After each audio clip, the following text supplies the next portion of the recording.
Hi friends, welcome back to my channel VC job Galaxy. ఈ వీడియోలో నేను AP గ్రామీణ బ్యాంకులో అయితే జాబ్స్ అనేవి అయితే పడ్డాయండి. ఆ జాబ్స్ ఓన్లీ తెలుగు వచ్చిన వాళ్ళు మాత్రమే అప్లై చేసుకోవాలి. ఈ జాబ్స్కి ఎలాంటి ఎక్స్పీరియన్స్ కానీ ఎలాంటి ఇంటర్వ్యూ కానీ అయితే కండక్ట్ చేయరు. సో ఈ అప్లికేషన్ ప్రాసెస్ అనేది ఈ వీడియోలో నేను పూర్తిగా చెప్తాను. అలాగే జాబ్ ప్రొఫైల్ ఏంటి, శాలరీ ఎంత, ఏంటి, ఎలా అప్లై చేయాలనేది పూర్తిగా చెప్తాను. కాబట్టి వీడియోని అయితే స్కిప్ చేయకుండా చూడండి. ఫ్రెండ్స్, మీరు ఇక్కడ చూస్తున్నారు కదా, మీరు గూగుల్ అయితే ఓపెన్ చేసేయండి. అంత ఓపెన్ చేసిన తర్వాత మీ గూగుల్లో www.apgb.in అని అయితే క్లిక్ చేసి ఇలా ఎంటర్ చేసేయండి. సో ఇలా ఎంటర్ చేయగానే మనకి దాని యొక్క అఫీషియల్ వెబ్సైట్ ఇలా వస్తుంది. సో ఈ అఫీషియల్ వెబ్సైట్లో ఇక్కడ మీరు చూసుకుంటే నోటిఫికేషన్స్ అని ఉంది కదా, దీని మీద అయితే క్లిక్ చేసేయండి. దాని మీద క్లిక్ చేయగానే మనకి ఇలా పైకి స్క్రోల్ చేయగానే ఇక్కడ notification for engagement of financial literacy counsellors on contract basis అని అయితే ఇక్కడ ఇచ్చేసారు. సో దీన్ని అయితే డౌన్లోడ్ చేసుకోండి. ఈ అప్లికేషన్ అయితే డౌన్లోడ్ అవుతుంది. సో మనకి ఫైనాన్షియల్ లిటరసీ కౌన్సిలర్స్ అనే ఒక జాబ్కి మనల్ని అయితే కాంట్రాక్ట్ బేస్ కింద వీళ్ళైతే మనల్ని హైర్ చేసుకుంటున్నారు. దీని యొక్క రీజనల్ వచ్చేసరికి అయితే ఇదైతే ఆంధ్రప్రదేశ్ యొక్క రీజనల్ బ్యాంకు. సో సో ఇక్కడ చూసుకుంటే ఒంగోలు, కడప, శ్రీకాకుళం, విశాఖపట్నం, విజయనగరం, ఏలూరు అనే డిస్ట్రిక్ట్స్లో, సో ఇక్కడ చూపిస్తున్న 7 డిస్ట్రిక్ట్స్లో ఈ వేకెన్సీస్ అయితే ఉన్నాయట. అండ్ నెక్స్ట్ ఇక్కడ ఎలిజిబిలిటీ క్రైటీరియా చూసుకుంటే మనకి 10+2+3 ఎవరైతే చదివి ఉంటారో సో ఆ ప్యాటర్న్లో చదివిన వాళ్ళైతే ఎలిజిబుల్ అవుతారు. 10 అంటే 10th ఇంటర్ డిగ్రీ కంప్లీట్ చేసిన వాళ్ళైతే దీనికి అప్లై చేసుకోవచ్చు. అండ్ ఇక్కడ Telugu and English languages reading, writing and speaking అనేది అయితే వచ్చి ఉండాలా. ఇక్కడ మనకి స్కిల్స్ చూసుకుంటే MS Word, PowerPoint, Excel and internet operation అనేది మనకి రావడం జరగాల. అండ్ ఇక్కడ మినిమం ఏజ్ వచ్చేసరికి 35 ఇయర్స్ ఉన్న వాళ్ళకి ఇది ఒక మంచి ఆపర్చునిటీగా చెప్పొచ్చు. అండ్ మ్యాక్సిమం ఏజ్ వచ్చేసరికి 63 ఇయర్స్ అనేది ఏజ్ ఉంటుంది. అండ్ ఇక్కడ మనం దీని యొక్క అదర్ రిక్వైర్మెంట్స్ ఏంటి అంటే and good health and sound communication skills అనేవి అయితే ఉండాలా. అండ్ ఇది ఒకటి ఆంధ్రప్రదేశ్లో అయితే ఉంటుందండి మనకి. అండ్ మళ్ళీ ఇక్కడ మీరు రెమ్యునరేషన్ దీని యొక్క శాలరీ చూసుకుంటే మంత్లీ వచ్చేసరికి 23,500 రూపీస్ అనేది పర్ మంత్ అనేది అయితే ఇస్తారు. అలాగే ఒకవేళ మీరు కనుక సీనియర్ ఎఫ్ఎల్ కౌన్సిలర్ అయితే, ఫైనాన్షియల్ కౌన్సిలర్ అయితే మీకు 30,000 వరకు అయితే వస్తుంది పర్ మంత్. అండ్ అలాగే మీకు ఇక్కడ కొన్ని అలవెన్సెస్ అయితే ఉంటాయండి. ట్రావెలింగ్ అలవెన్సెస్, అలాగే హాల్టింగ్ అలవెన్సెస్, రూమ్ రెంట్ వచ్చేసరికి 850 rupees. And news paper allowances 300 per మంత్కి. అలాగే మొబైల్ బిల్ వచ్చేసరికి 400 పర్ మంత్కి. ఇలానైతే మీకు అలవెన్సెస్ అయితే ప్రొవైడ్ చేస్తారు. అండ్ లీవ్స్ చూసుకుంటే ఇక్కడ మీకు ఇయర్లీ 15 డేస్ లీవ్స్ అనేవి ఉంటాయి. అండ్ అలాగే సండే, సెకండ్ సాటర్డేస్ అండ్ అలాగే ఫెస్టివల్స్కి ఆ లీవ్స్ కూడా ఉంటాయి. కాబట్టి సో మంచి జాబ్ అని అయితే చెప్పుకోవచ్చు. జాబ్ ప్రొఫైల్ చూసుకుంటే ఇక్కడ మీకు మార్నింగ్ 10 AM నుంచి ఈవినింగ్ 5 PM వరకు అయితే ఉంటుందండి జాబ్ అనేది వచ్చేసరికి.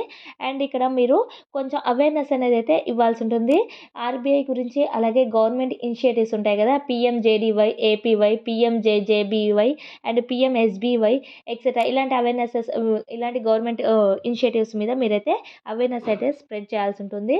అండ్ ఇక్కడ మీరు చూసుకుంటే కస్టమర్స్ ఉంటారు కదా, ఏపీజీవి కస్టమర్స్ అయితే ఉంటారు కదా, వాళ్ళకి మీరు స్మార్ట్ సేవింగ్స్ ఎలా చేయాలి, అండ్ అలాగే రెస్పాన్సిబుల్ బారోయింగ్ ఎలా ఉంటుంది, డిజిటల్ ట్రాన్సాక్షన్స్ అండ్ అలాగే cyber security and grievances, redressal mechanisms అనేవి అయితే ఉంటాయి ఇక్కడ. ఇదైతే చూసుకోవచ్చు. అండ్ మీరు ఒక క్యాంప్స్ అనేవి కూడా కండక్ట్ చేస్తూ ఉండాలండి. పీరియాడికల్గా అయితే రిపోర్ట్ చేస్తూ ఉండాలి. రీజనల్ హెడ్ ఆఫీస్కి అయితే కండక్ట్ చేస్తూ ఉండాలి. అండ్ ఇక్కడ సెలక్షన్ ప్రాసెస్ చూసుకుంటే ఎలిజిబిలిటీ అయిన క్యాండిడేట్స్ అనే వాళ్ళు షార్ట్ లిస్ట్ అయిన వాళ్ళకి ఒక ఇంటర్వ్యూ అనేది గుంటూరులో కండక్ట్ చేస్తారండి. దీని హెడ్ బ్రాంచ్ దగ్గర, లేదంటే వేరే బ్యాంక్ దగ్గరైనా కండక్ట్ చేస్తారు. అది తర్వాత కాల్ చేసి మీకు వాళ్ళు చెప్తారు. సెలెక్ట్ అయిన మీ మార్క్స్ని అలాగే మీ ఎక్స్పీరియన్స్ని చూసి వాళ్ళు షార్ట్ లిస్ట్ చేసి ఆ మెంబర్స్ని పిలుస్తారు. ఓకేనా. అండ్ అలాగే ఇక్కడ చూసుకుంటే సెలక్షన్ అనేది మీ యొక్క లిటరసీ యాక్టివిటీస్ మీద, రూరల్ బ్యాంకింగ్ ఎక్స్పోజర్స్ మీద అండ్ అలాగే ఫైనాన్షియల్ నాలెడ్జ్ మీద మీకైతే ఇక్కడ ఉంటుంది. సో దీనికి ఎలా అప్లై చేయాలంటే మీరు ఇది ఇక్కడ ఈ అప్లికేషన్ ఫామ్లోనే మీకు ఇది అప్లికేషన్ ఫామ్ అని అయితే ఉంటుంది. దీన్ని ప్రింట్అవుట్ తీసుకొని ఇక్కడ మీ ఫోటో అనేది అటాచ్ చేసి ఇక్కడ మీ full name, father name, date of birth, అలాగే మీ ఏజ్, మేల్ అయితే మేల్, ఫీమేల్ అయితే male, female, marital status, category, notification, nationality and address correspondence, permanent address and mobile number, email ID ఇలాంటివన్నీ, మీ ఎడ్యుకేషన్ క్వాలిఫికేషన్స్. అండ్ అలాగే ఇక్కడ employment details ఒకవేళ ఉంటే మీరు ఇంతకుముందు ఎక్కడైనా వర్క్ చేసిన ఎక్స్పీరియన్స్ ఉంటే ఇక్కడ ఇచ్చేసేయండి, లేదంటే ఎన్ని అని పెట్టేసేయండి. అండ్ ఇక్కడ మేనేజర్ ఇయర్స్ అని ఉంటుంది కదా, ఇక్కడ 0 years అయితే వేయండి. అడిషనల్ ఇన్ఫర్మేషన్ కూడా ఇక్కడ మీకు ఉంటుంది. ఎస్ అయితే ఎస్, నో అయితే నో మీద టిక్ చేసి అయితే ఇక్కడ మీ సిగ్నేచర్ చేసి మీ ప్లేస్, డేట్ అనేది చేసి ఈ 2 పేపర్స్ అనేవి ప్రింట్ తీసుకొని ఇవన్నీ ఫిల్ చేసి మీరు ఇక్కడ మీకు చూపిస్తాను. ఇక్కడ నేను అడ్రస్ చూపిస్తాను. పేపర్స్ ప్రింట్ తీసుకొని ఈ 1000 రూపీస్ అనేవి ఆంధ్రప్రదేశ్ గ్రామీణ బ్యాంక్ పేయబుల్ ఎట్ గుంటూరు అనేసి ఎనీ పబ్లిక్ సెక్టార్ బ్యాంక్‌కి ఎళ్ళేసి మీరైతే ఆ బ్యాంకు మీద డీడీ అనేది తీయాల్సి ఉంటుంది. సో, ఆ డీడీ తీసిన స్లిప్ అనేది మీకిస్తారు. ఆ స్లిప్పు అలాగే ఆ 2 అప్లికేషన్స్ అనేది డౌన్‌లోడ్ చేసుకోమన్నాను కదా! సో, అవి ప్రింట్ తీసుకున్నవి అండ్ అలాగే ఎస్ఎస్‌సి మెమో ఒకటి మీ క్వాలిఫికేషన్స్ కోసం మీ డిగ్రీ కంప్లీట్ అయిన ఒక సర్టిఫికేటు అండ్ అలాగే మీరు ఒకవేళ సర్వీస్ మ్యాన్ అయితే మీదొక సర్టిఫికేట్ ఉంటుంది కదా! అదైతే ఇక్కడ ఉంచండి. లేదంటే మీరు ఎలాంటి ఎక్స్‌పీరియన్స్ లేదంటే అవసరం లేదు. అండ్ కంప్యూటర్ ప్రొఫిషియన్సీ సర్టిఫికేట్ ఉంటే పెట్టండి. లేకుంటే లేదు. అండ్ ఎక్స్పీరియన్స్ సర్టిఫికేట్ ఉంటుంది కదా! సో, అది కూడా మీకు ఉంటే పెట్టండి. లేకుంటే లేదు.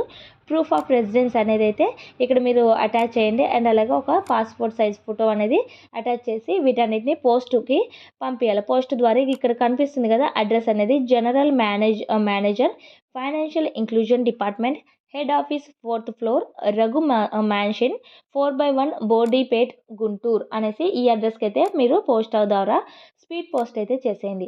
సో, లాస్ట్ డేట్ వచ్చేసరికి ఈ నవంబర్ 28 దాకా ఉంది కాబట్టి సో, చాలా ఉంది అని అనుకోకుండా సో, మీరైతే తొందరగా ఎంత వీలైతే అంత తొందరగా మీరైతే అప్లై చేయడానికైతే ట్రై చేయండి. సో, ఇది గైస్ వీడియో. ఇలాంటి వీడియోస్ ఇంకా మీకు కావాలనుకుంటే ఈ వీడియోని లైక్ చేయండి, షేర్ చేయండి. అలాగే కామెంట్ సెక్షన్‌లో మీకు ఎలాంటి వీడియోస్ కావాలో కామెంట్ చేయండి.